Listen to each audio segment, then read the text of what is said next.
Red alert, we have a problem. 71% of salespeople say they are more fatigued than normal or constantly fatigued in their day-to-day interactions. And my friends, that is what is the foundation and basis for the idea of burnout. Burnout is both physiological and psychological. It is something that's affecting our teams on a daily basis, and now, and always has, but now with us working from home, couldn't be more enhanced than it's ever been before.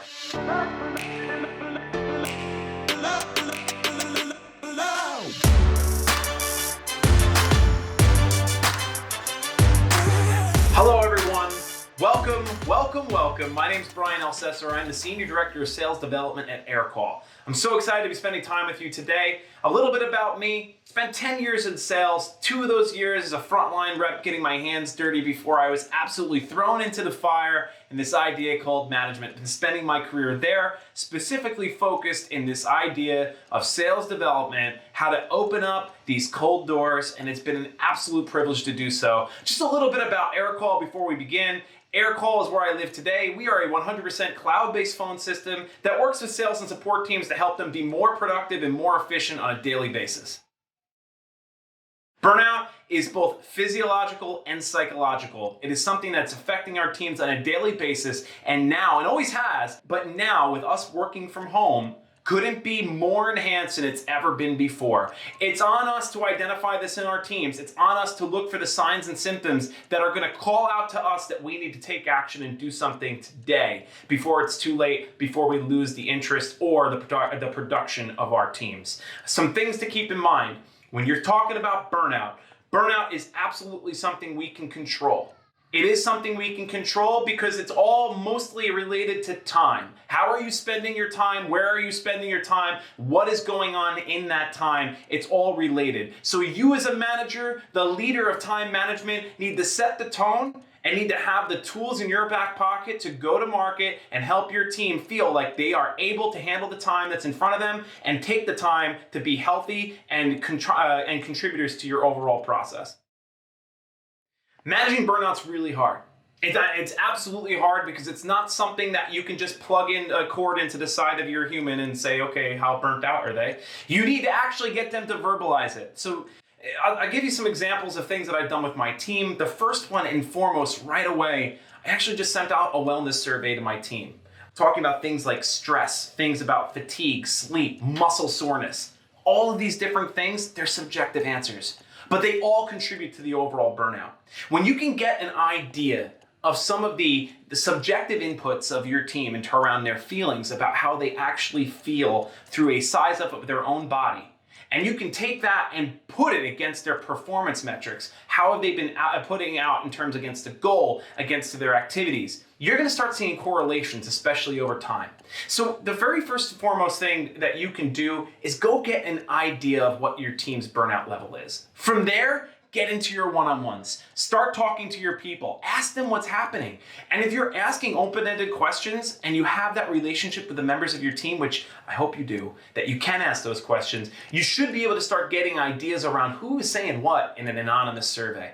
And so then you now have a tool in which you can take individual performance performance outputs and match it to these subjective feelings. You can start mapping this, and it's all based on numbers the same way our performance is. If you can get a quantitative idea, so a wellness survey, for instance, that's based upon, on a scale of 1 to 10, how fatigued do you feel, right? You're gonna have a number that you can correlate those performance numbers to, and it's gonna get you a place to start looking at where can I start making an impact on my team? What can I help them do in order to achieve more time, more freedom, more management over their day to be more productive and less burnt out?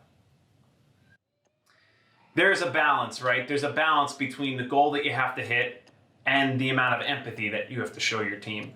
But I don't see them as mutually exclusive. And I'll tell you why. Because if you're doing your job right as a director, the only way in which you ever operate is in that vein of thinking about your team. You're thinking about their day-to-day, you're thinking about the world they're living in, you're thinking about everything that they have going on in their job, and you're saying, okay, what is it that I can do to help them? And so I think that's actually the answer, is that there isn't a balance. It's what can you do to assist your team? And is that assisting their environment that they're working in? Do they have the right setup? Do they have the right space? Do they have the right tools and things to be successful? Or do they have a comfortable workspace to work in? Okay, those are all the things you can control. Are you helping them be successful in the actual job? Are you getting your hands dirty? No matter what level, VP, C-level, down to the individual contributor, are you getting your hands dirty with the day-to-day? Today, I was digging for low-hanging fruit in Salesforce, looking for great opportunities to go and serve to my team and say, hey, look, don't forget about this one. Hey, this one seems like it's the right time. Go and do the work. Get in there. If you're a frontline manager, are you on the phone? Are you coaching with your team? Are you giving them that feedback? Not just getting and giving feedback, but getting feedback as well. Are you asking the questions that are necessary to understand what's happening in their world? Everything matters. And the balance is not that there's been this new balance between empathy and performance. It's that you're being mindful more than ever that you're dealing with humans on your team. 67% of sales leaders say that productivity has either stayed the same or increased this year. Makes sense, right? We're at home, we're focused, we're dialed in. Okay, my question's actually to that other 30 some odd percent. What are you doing with your team? Where are you spending your time when you're coaching them? Are you helping them enable themselves and get themselves outside of their comfort zone or outside of their box? Are you giving them different direction or sending them down the rabbit hole of some kind that is not actually translating into productivity or performance? Everything results from leadership, and it's a top-down thing. So when you give a direction, you got to know that that direction is in line with that performance, with that environment. And I would venture to guess that some of that 33% that aren't feeling like their team is actually making that productivity stride in a remote environment has a lot to do with them not feeling comfortable managing in a remote environment. 65% of sales teams that overperformed this year say they had a dedicated sales enablement person to help them get there. Aircall has just that. We have a team of sales enablement experts that help us do this as well. But I would be lying if I told you that being a sales enablement expert wasn't everyone's job to begin with. You gotta find the enablement ways. And what I mean by that is that if you're in the front lines, if you're in the trenches and you're doing the job every single day, no one knows better than you on what it's gonna take for you to help those deals down the funnel. And you need to be able to verbalize that straight up. You need to be able to have that conversation with that team that's helping you be enabled. So everyone is the enablement professional. It's not just one team's job. Sales enablement at Aircall is absolutely that tool enablement, that collateral creation element, content creation element that helps our teams be effective in selling. But it's also the leadership going out and spending time on training, on soft skills, things like just the basics, qualification, discovery, negotiation. It's also about relationship building and teaching those skills, soft skills. It's not just one person's job. So whereas the sales enablement team focuses on content or focuses on tools or focuses on the things that tangibly the sales team touches in the day-to-day to help these deals down. Enablement also is a job description requirement of every other leader in the org to help those teams get the skills, get the pieces that it takes to win these deals. My final message to you all, and I don't care if you're the chief level of an organization or a frontline employee going after that frontline seller going after that sale, okay? At the end of the day, you have to remember this. You could be B2B, you could be B2C, but today we are all human to human.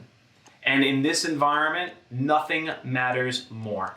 If you're going after making that sale, you need to be thinking of your buyer. You need to be thinking about not what they want and what they need. You need to be thinking about the environment they're living today and what does it take in order for you to stand out and be different. Don't be salesy. Don't be the salesperson. Don't be pitching. You need to be speaking with people and connecting with them on a human basis. If you're a leader, you have a job, you have a responsibility to be thinking about your team at a human level. What is going on in your team's world? What matters? Keep all of that in perspective. That's what's going to be the differentiator for the rest of 2020, well into 2021 and beyond. And that, my friends, is the biggest takeaway I can give you from this entire thing. Thanks so much for joining us today. Thanks for investing in yourself and spending the time. There's nothing more important, especially in our current environment. 2 quick call outs. The first one, the 2021 Sales Enablement Report. You need to get in it and take a look and go dive through some of those stats. Go dive in, go invest. The second quick call out, you're a remote team, you're trying to figure out how to be more productive, more efficient using the tools you're using every day. You need to give a call out to Aircall and go check us out as well. Both links are below. Go check it out.